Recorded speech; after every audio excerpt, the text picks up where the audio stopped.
Education bless for life পেজে জানাই সকলকে আন্তরিক অভিনন্দন ও শুভেচ্ছা।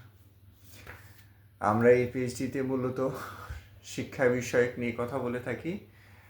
আজকে আমরা একটি সাধারণ বিষয় নিয়ে আলোচনা করব, সেটা হচ্ছে বিভিন্ন পরীক্ষায় দুর্নীতি। আজকের একটি তথ্য আছে। 20 মে কালবেলা কুষ্টিয়া থেকে প্রকাশিত হয়েছে যে দাখিল পরীক্ষা চলছিল কুষ্টিয়া দৌলতপুর উপজেলার চুয়ামল্লিকাপাড়া রেজওয়ানুল উলুম দাখিল মাদ্রাসা পরীক্ষা কেন্দ্রে দাখিল পরীক্ষা চলাকালীন সময়ে 3 জন শিক্ষককে অ্যারেস্ট করা হয়েছে।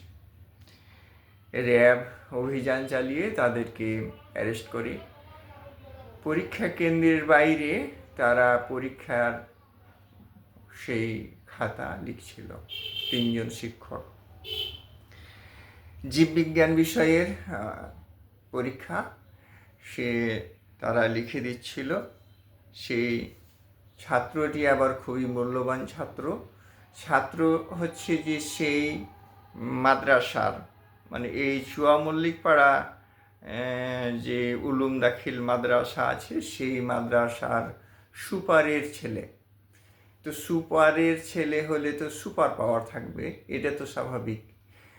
আর যারা এই 3 জন লিখে সহযোগিতা করছিলেন তারা সেই মাদ্রাসারই শিক্ষক। ভালো, 3 জন শিক্ষক একই মাদ্রাসারই শিক্ষক। তারা 3 জন ছিলেন, তারাকে ধরেছে এবং তারাকে জিজ্ঞাসাবাদ করেছে। তারা জানিয়েছে যে আমরা এগুলো কোনো শর্ত ছাড়াই স্বইচ্ছায় এগুলো কাজ করিনি।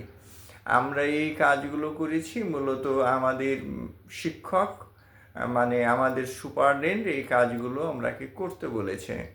স্বাভাবিক, একজন শিক্ষক সুপারের অধীনে চাকরি করে, তো সেই কাজটি তারা করছিল সুপারের অনুমোদন সাপেক্ষে। যেহেতু সুপার সেখানকার কেন্দ্র সচিব এবং সেই হলের একজন পরীক্ষা ডিউটিরত থাকেন, আমরা যারাকে কক্ষ পরিদর্শক বলি, তো সেই কক্ষ পরিদর্শক বা কোথায় ছিলেন, তার কাছে খাতা ছিল কিনা, সেইখানে হাজিরা খাতা ছিল কিনা, সেগুলো কিন্তু এখানে কোনো উল্লেখ নেই। একটা মাদ্রাসার সুপার যদি এই রকম নীতিহীন হয়, মাদ্রাসার সুপার যদি তার ছেলেকে অন্য শিক্ষক দিয়ে খাতা লিখিয়ে নিয়ে যদি পরীক্ষায় ভালো নাম্বার পাওয়ার প্রস্তুতি থাকে এবং নিয়ে থাকে, তাহলে ধরে নিতে হবে এই ছেলে চাইতে ওর ফাদার মানে এই সুপার হচ্ছে সবচাইতে দুর্নীতিবাজ।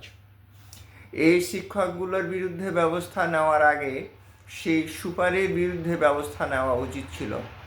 এবং সুপার একজন দুর্নীতিবাজ, নিজের ছেলেকে কলঙ্কিত করে ভালো রেজাল্ট করাতে চায়, এইরকম দুর্নীতিবাজ সুপার আমাদের দেশে অহরহ রয়েছে। আমাদের দেশের সবচাইতে সমস্যা আমি যেটা লক্ষ্য করি যে আমরা সাধারণ যারা মানুষ, এই শিক্ষকগুলো সাধারণ, এই শিক্ষকগুলোকে হয়তো বা কিছু সুযোগ সুবিধা দিবে, তার বিনিময়ে হয়তো তারা এই কাজটি করতে গেছে এবং মনে করেছে যে আমরা কাজটি করে দিলে সুপার আমাদের প্রতি খুশি থাকবে, আমরা মন মতন চলতে পারবো, বা আমরা হয়তো পরীক্ষার আরও বেশি ডিউটি পাবো, 2 টাকা ইনকাম বেশি হবে। এই ইনকামের জন্যই তারা এই কাজগুলো করে থাকে। বেশিরভাগ শিক্ষকদের ক্ষেত্রে শিক্ষা প্রতিষ্ঠানে এরকম অবস্থায় আমি দেখেছি যে প্রিন্সিপালের পিছনে বা সুপারের পিছনে এরা বেশিরভাগ সময় অপচয় করতে থাকে, জুতা মুছে তেল দিতে থাকে। এই সামান্য 1 কাপ চা, 2টা পরীক্ষার ডিউটি পাওয়া, বা কোনো একটা উন্নয়ন কাজ হচ্ছে সেই কমিটিতে থাকা, 2টা খাওয়া, এই রকম কাজে এই শিক্ষকগুলো নীতিহীন হয়ে থাকে এবং নীতি বিক্রি করে থাকে। যেহেতু আমাদের দেশে আসলে নীতি নৈতিকতা কী জিনিস, ব্যক্তিত্ব কী জিনিস, সেই সম্পর্কে আমাদের বেশিরভাগ প্রতিষ্ঠানের আমাদের যোগ্যতা আছে বলে আমি মনে করি না। কারণ বিভিন্ন প্রতিষ্ঠানে আমি অঘটন দেখছি, কম এবং বেশি। হয়তো কোনোটাতে লেখা হয় বা কোনোটাতে লেখা হয় না। তো এইরকম ঘটনা যে শুধু এই কুষ্টিয়া একটি কেন্দ্রে হয়েছে এমন কথা না, এসএসসি বা দাখিল পরীক্ষাতে হচ্ছে এমন কথা না, বিভিন্নভাবেই বিভিন্ন কেন্দ্রেই এরকম অঘটন ঘটে। এটি একটি সাধারণ নৈমিত্তিক মানে ছুটির মতন ঘটনা আর কি। যেহেতু আমাদের দেশের নীতি নৈতিকতাগুলো এরকমই এত দুর্বল যে এইসব অন্যায়কে আমরা অন্যায় মনে করি না। দেখা যায় যে প্র্যাকটিক্যাল পরীক্ষায় ছাত্রদের নাম্বার পাওয়া উচিত নয় বা তার ফেল করা উচিত, সেখানে দেখা গেল 25-এ 25 নাম্বার, 24 নাম্বার, পরিচিত হলে পরে 25-এ 25 নাম্বার না পেলেও দেয়, হাজির হলেই দেয়। এই ধরনের যে শিক্ষা ব্যবস্থা, এই ধরনের যে আমাদের মানসিকতা, এই মানসিকতা থেকে যদি আমরা মুক্তি লাভ না করি, তাহলে এই ছেলেগুলো ওদের ভবিষ্যতে যখন এরা বড় হবে, তারা এইরকমই নীতি নৈতিকতা বিবেকহীন মানুষ তৈরি হবে এবং আমরা এইরকম বিবেকহীন মানুষ সমাজকে উপহার দিচ্ছি। এই উপহারের ফলে আমাদের দেশের যে অবস্থা, সেখানে কোথাও এই ধরনের কোনো আদর্শ নৈতিক ব্যক্তিত্ব মানুষের অভাব ঘটে চলেছে, দিন দিন হারিয়ে যেতে চলেছে বলেই মনে করা হয়।